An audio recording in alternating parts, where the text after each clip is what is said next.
O Libertador, capítulo 33. Como Jesus lidou com problemas familiares.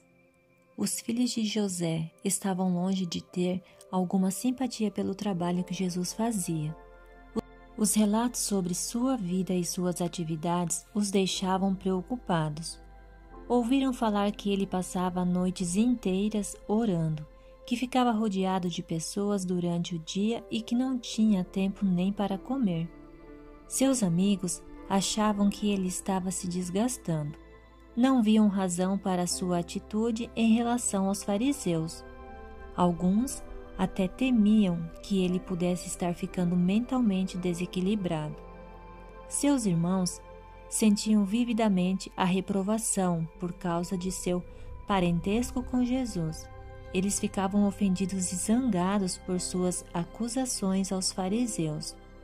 Achavam que alguém devia convencê-lo a parar de trabalhar dessa forma e induziram Maria a se unir a eles, pensando que por causa do amor de Jesus por ela, conseguiriam fazer com que ele fosse mais cauteloso. Os fariseus haviam repetido a acusação. É pelo príncipe dos demônios que ele expulsa demônios. Mateus 9:34. Cristo respondeu que os que falavam contra ele, não reconhecendo seu caráter divino, podiam receber o perdão. Por meio do Espírito Santo, eles poderiam ver seu erro e se arrepender. Mas os que rejeitam a ação do Espírito Santo estão se colocando em um lugar onde o arrependimento não pode lhes alcançar. Quando as pessoas rejeitam deliberadamente o Espírito e declaram que ele é de Satanás, cortam o canal pelo qual Deus pode se comunicar com elas. Na verdade, os fariseus não acreditavam na acusação que fizeram a Jesus. Esses líderes religiosos tinham ouvido a voz do próprio coração declarando que ele era o ungido de Israel. Em sua presença, perceberam a própria falta de santidade e desejaram ser justos. Mas, depois de rejeitá-lo, seria por demais humilhante recebê-lo como o Messias. Para evitar reconhecer a verdade, tentaram confrontar os ensinamentos do Salvador. Não poderiam evitar que ele realizasse milagres, mas fizeram tudo o que puderam para apresentá-lo de uma maneira distorcida. Mesmo assim, o Espírito de Deus os acompanhou e eles tiveram que levantar barreiras para resistir ao mais poderoso instrumento que Deus faz atuar sobre o coração humano. Deus não cega as pessoas nem endurece o coração delas. Ele manda a luz para que elas corrijam seus erros. É a rejeição a essa luz que as deixam cegas e com o coração endurecido. Muitas vezes, esse processo é quase imperceptível. Quando não damos atenção a um raio de luz, deixamos nossa percepção espiritual um pouco entorpecida e não reconhecemos tão claramente a segunda luz reveladora. E assim a escuridão aumenta, até que anoitece no coração. Foi isso que aconteceu com aqueles líderes judeus. Eles atribuíram a Satanás a ação do Espírito Santo. Fazendo isso, escolheram deliberadamente o engano. Dali para frente, passaram a ser controlados pelo poder de Satanás. Intimamente ligada à advertência de Cristo sobre o pecado contra o Espírito Santo, está a advertência contra as palavras supérfluas e más. As palavras são uma indicação do caráter. A boca fala do que está cheio o coração. As palavras também têm o poder de influenciar o caráter. As pessoas são influenciadas por suas próprias palavras. Muitas vezes, instigadas por Satanás, dizem coisas nas quais realmente não acreditam, mas a expressão reage ao pensamento e elas passam a acreditar no que falaram, instigadas por Satanás. Depois de terem expressado uma opinião ou decisão, muitas vezes elas são demais orgulhosas para se retratarem. Tentam provar que estão certas, até que passam a acreditar que realmente é assim. é perigoso pronunciar uma palavra de dúvida, como também é perigoso questionar e criticar a luz divina. Críticas descuidadas e irreverentes têm influência sobre o caráter, fortalecendo a irreverência e a descrença. Muita gente tem seguido nesse caminho, até chegarem a criticar e rejeitar o Espírito Santo. Jesus disse: no dia do juízo, os homens haverão de dar conta de toda a palavra inútil que tiverem falado, pois por suas palavras vocês serão absolvidos e por suas palavras serão condenados. Jesus então acrescentou uma advertência para os que tinham ficado impressionados com suas palavras, mas não se renderam ao Espírito Santo para viver em função delas.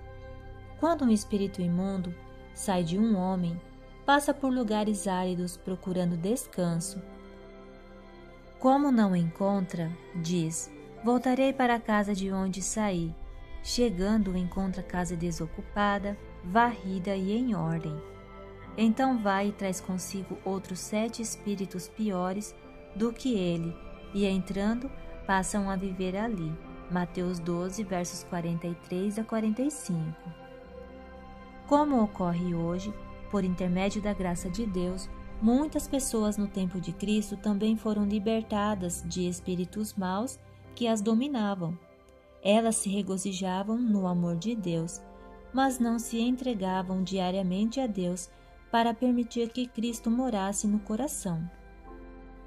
Quando o espírito mau voltava, com outros 7 espíritos piores do que ele, elas eram totalmente dominadas pelo poder do mal. Um novo poder toma posse.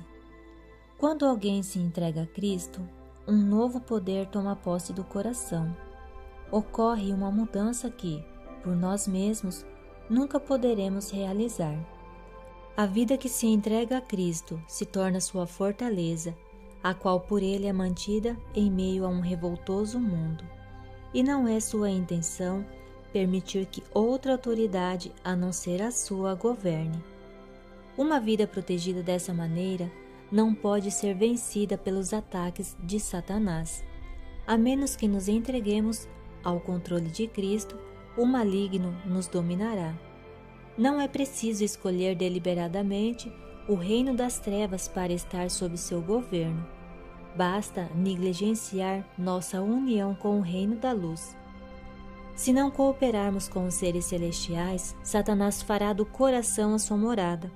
A única defesa contra o mal é ter Cristo morando no coração, por meio da fé em sua justiça. Se não estivermos vitalmente ligados a Deus, nunca poderemos resistir ao amor próprio e à tentação de pecar.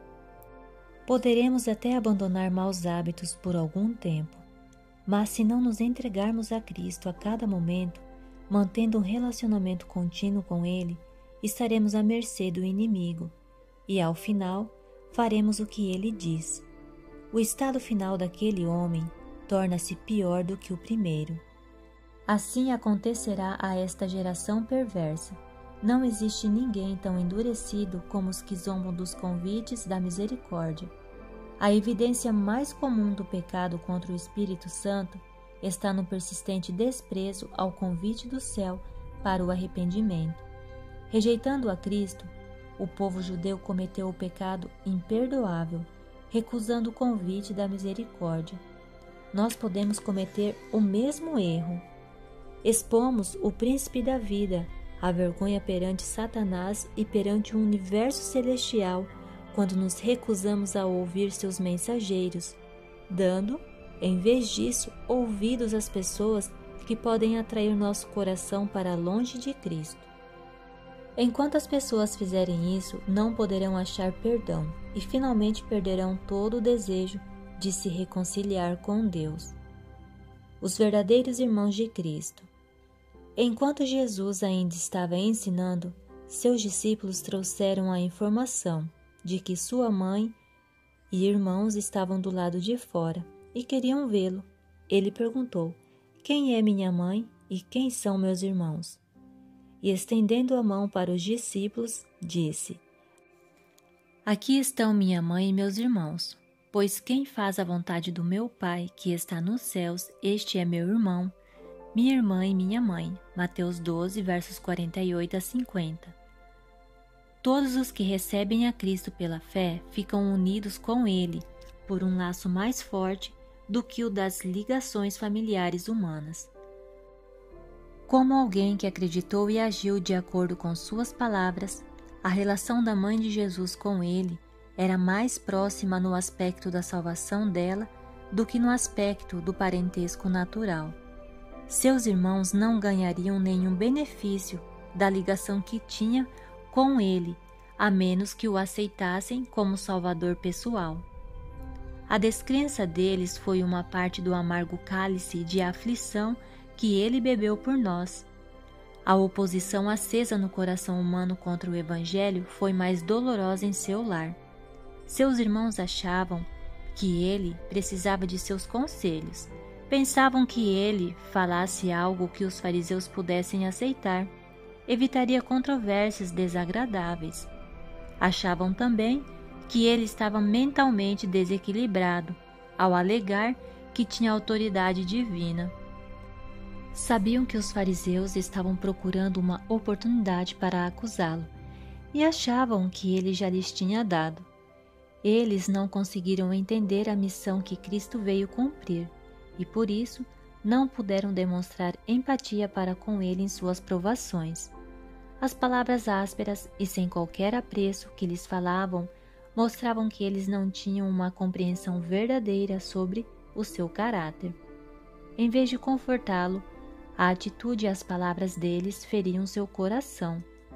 Sua natureza sensível foi torturada, seus motivos mal interpretados, seu trabalho incompreendido. Seus irmãos muitas vezes presumiram que podiam fazer com que ele entendesse toda a verdade. Com liberdade condenavam coisas que não podiam entender. Achavam estar vindicando a Deus, quando Deus estava em carne com eles sem que eles o reconhecessem. Essas coisas tornavam o caminho de Jesus espinhoso. Cristo ficou tão triste por ser mal compreendido no próprio lar que foi um alívio ir para onde não havia essa falta de compreensão. Ele gostava muito de visitar a casa de Lázaro, Maria e Marta, porque em um clima de fé e amor seu espírito tinha descanso. Entretanto, muitas vezes ele só podia encontrar alívio ficando sozinho e comunicando-se com o Pai. Aqueles que são chamados para passar por mal-entendidos e desconfiança em sua própria casa, por causa de Cristo, podem encontrar consolo no pensamento de que Jesus passou pelo mesmo. Ele os convida para nele achar companhia e alívio, de poder compartilhar as preocupações do coração com o Pai. Os que aceitam a Cristo não são deixados órfãos, a suportar as provações sozinhos. Ele os convida como membros da família celestial e também chamar o seu Pai de Pai. Ele tem uma grande afeição por eles, maior até do que aquela sentida por nosso pai ou mãe em nosso desamparo. Quando um hebreu era forçado a vender-se como escravo por causa da pobreza, o dever de resgatá-lo era do parente mais próximo. Levítico capítulo 25, verso 25, versos 47 a 49. Rute, capítulo 2, verso 20. Da mesma forma, a obra de nos resgatar caiu sobre aquele que, para nós, é o parente mais próximo que pai, mãe, irmão, amigo ou noivo, é o nosso Senhor, nosso Salvador. Não podemos entender esse amor, mas podemos reconhecê-lo como verdadeiro em nossa própria experiência.